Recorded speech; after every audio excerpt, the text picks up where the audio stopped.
श्री स्वामी समर्थ. स्वामी भक्त हो. काही केल्या पैशाचे गणित जमतच नाही. पिवळी मोहरी घरात अशी वापरून बघा, परिणाम काय होतो. आर्थिक चणचण होऊ नये म्हणून पिवळ्या मोहरीचे काही उपाय स्वामी समर्थांनी सांगितले आहेत. तर चला जाणून घेऊया ते उपाय.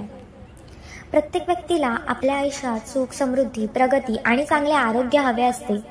त्यासाठी आपण कठोर परिश्रमही करतो, पण कधी कधी काही कारणांमुळे मेहनतीचे फळ 100% मिळत नाही.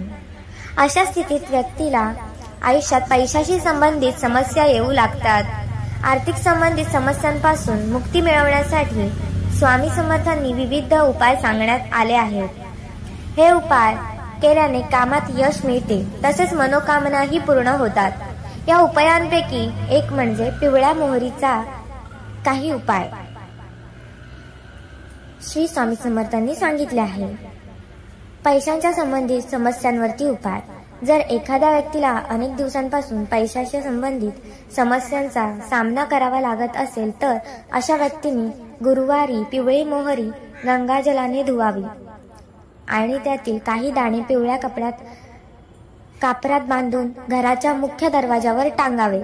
असे मानले जाते की असे केल्याने पैशाशी संबंधित समस्या दूर होतात.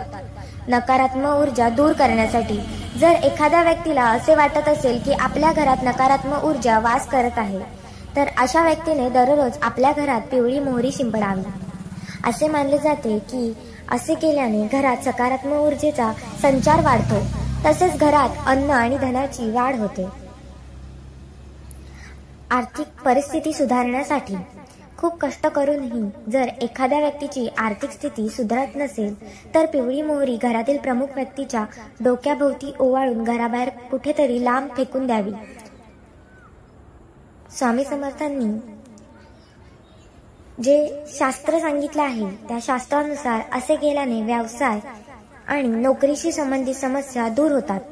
यासोबतच आर्थिक स्थितीत बदल होतो व आर्थिक स्थितीही मजबूत होते. आणि महत्त्वाचा उपाय म्हणजे डोळ्यांच्या दोषासाठी वास्तुशास्त्रानुसार एखाद्या व्यक्तीवर किंवा त्यांच्या घरावर नेत्रदोष असेल तर थोडी पिवळी मोहरी घेऊन घरातील सर्व खोल्यांमध्ये शिंपडावी. असे केल्याने घरातील दृष्टी दूर होते आणि घरात सुख समृद्धी येते.